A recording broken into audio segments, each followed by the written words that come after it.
It is the middle of July. Outside, it is a sweltering 90 degrees Fahrenheit. But inside your office, you are not experiencing summer. You are wearing a heavy wool cardigan, wrapping your legs in a fleece blanket, and clutching a mug of hot tea just to keep your fingers from turning blue. Across the aisle, your colleague is sitting in a short-sleeve shirt. He is sweating, fanning himself with a folder, looking up at the ceiling vents, and complaining that the room is a stifling sauna. This is the battlefield of the thermostat war. It is a silent, passive-aggressive conflict fought with remote controls, sneaky adjustments, and whispered complaints in offices, bedrooms, and cars all over the world. It is easy to assume this conflict is caused by stubbornness or personal eccentricity. But the science behind indoor climate reveals a much deeper truth. The thermostat on the wall isn't solving a physics problem. It's trying to solve a democracy problem. Air conditioning fails because one single room is tasked with satisfying dozens of unique biological engines at the exact same time. To understand how we ended up in this frozen stalemate, we have to look back at the accidental invention of artificial cooling. In 1902, a 25-year-old engineer named Willis Carrier was hired by the Sackett and Wilhelm's Lithographing and Printing House in Brooklyn. The printing press was facing a crisis. Summer humidity was causing the paper sheets to swell and contract, meaning the colors in their multi-page prints wouldn't line up. Carrier designed a machine that blew air over cold pipes, condensing the moisture out of the air. It was a humidity control system. The cooling of the room was merely a physical byproduct. For the first 2 decades of its existence, air conditioning was used almost exclusively for industrial processes, to dry paper, preserve tobacco, and keep pasta from melting in macaroni factories. Humans were not the target audience. That changed in 1925, when Carrier installed his system in the Rivoli Theater on Times Square. During the hot summer months, movie theaters had historically closed their doors because the heat inside was unbearable. Carrier advertised cool comfort, and people flooded the theater. They didn't care what film was playing, they paid the price of admission just to sit in the cold air. The movie studios quickly realized they had a gold mine on their hands and began releasing their biggest, most expensive films during the summer. The summer blockbuster was born, and the public became addicted to artificial cold. But as air conditioning spread from theaters to corporate offices in the mid-20th century, engineers faced a new problem. How cold should an office be? In the 1960s, a Danish engineer named Povel Ole Fanger developed the predicted mean vote model, or PMV. It was a mathematical formula designed to calculate the exact temperature at which the maximum number of people would feel comfortable. To make the math work, Fanger had to establish a baseline. He calibrated his formula using the metabolic rate of a standard office worker. A 40-year-old man, weighing 70 kilograms, wearing a traditional 3-piece wool business suit, sitting at rest. This formula became the foundation for international indoor climate standards, including ASHRAE Standard 55, which still dictates the temperature settings of modern buildings today.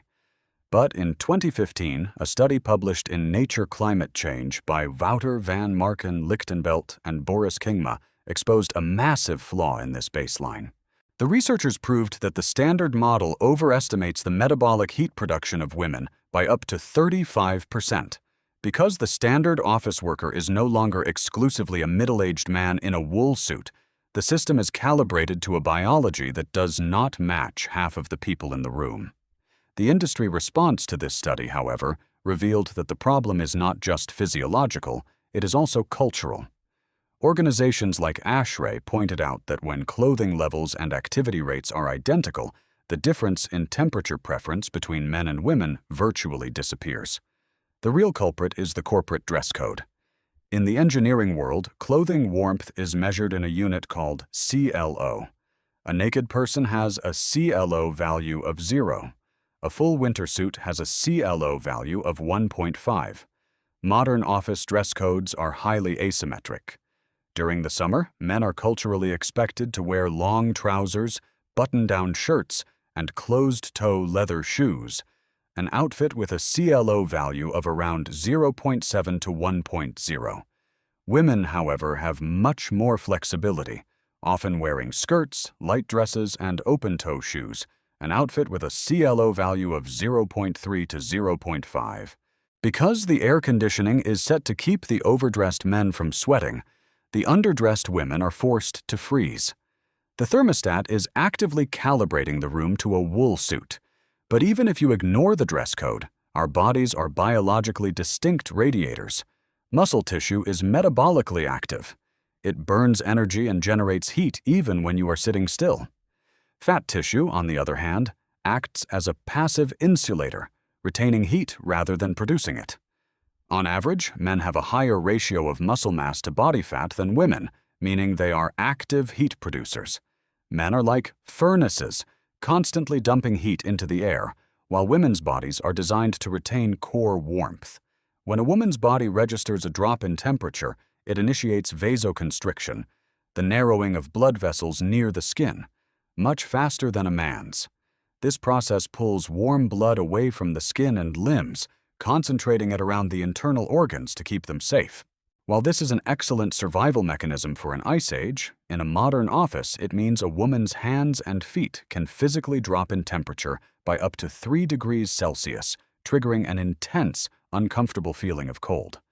And this temperature discrepancy has a direct, measurable impact on how we think. It is easy to dismiss the thermostat war as a minor argument about comfort, but a study published in PLOS 1 in 2019 proved that the temperature dial is actually a tool that shifts workplace productivity. Researchers tested over 500 university students, asking them to perform math and verbal tasks at different temperatures. The results were stark.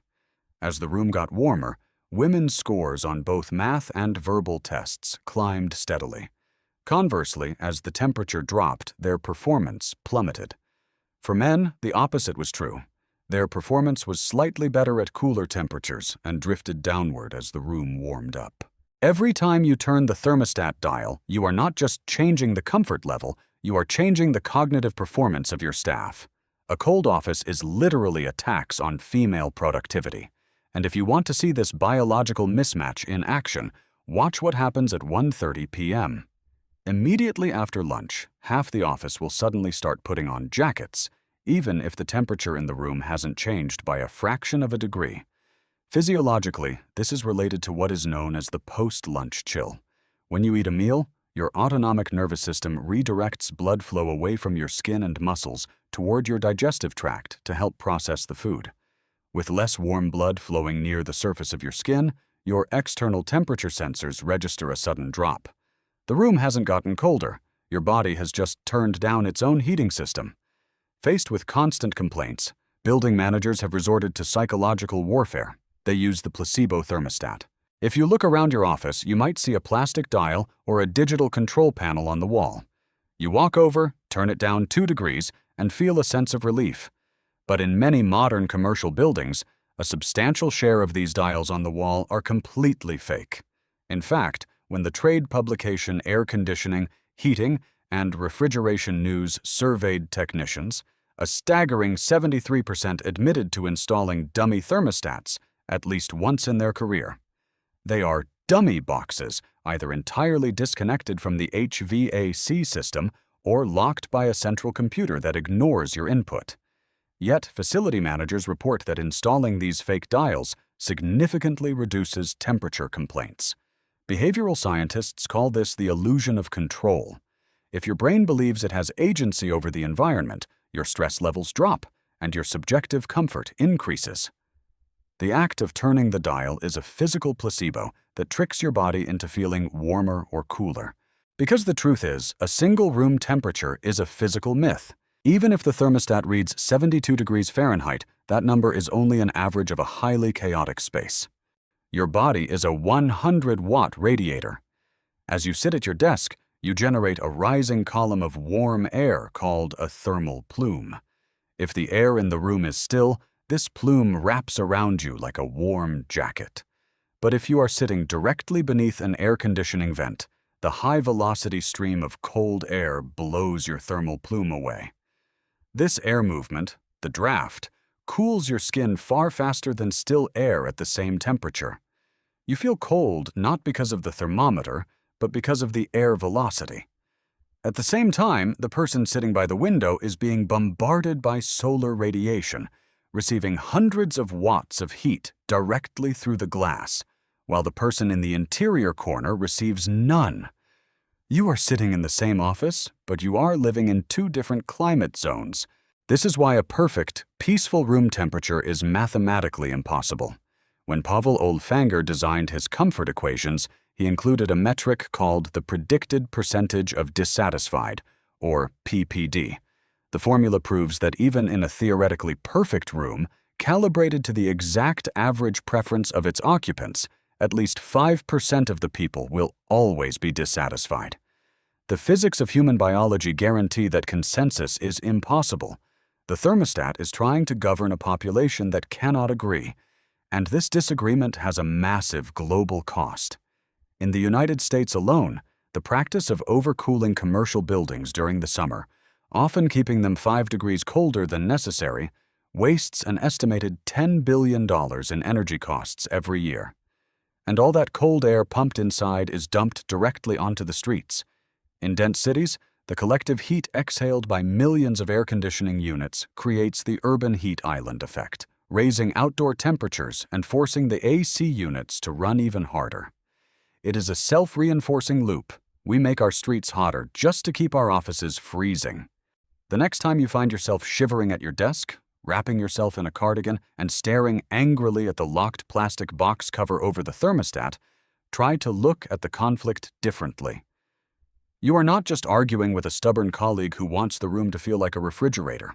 You are experiencing the biological friction of unique human engines trying to share a single, standardized space. You are witnessing the limits of engineering trying to force a wool suit onto a summer dress. The thermostat war is not about temperature. It is a daily reminder that while we can share a room, we will never experience it in quite the same way. And the remote control is currently sitting on someone else's desk.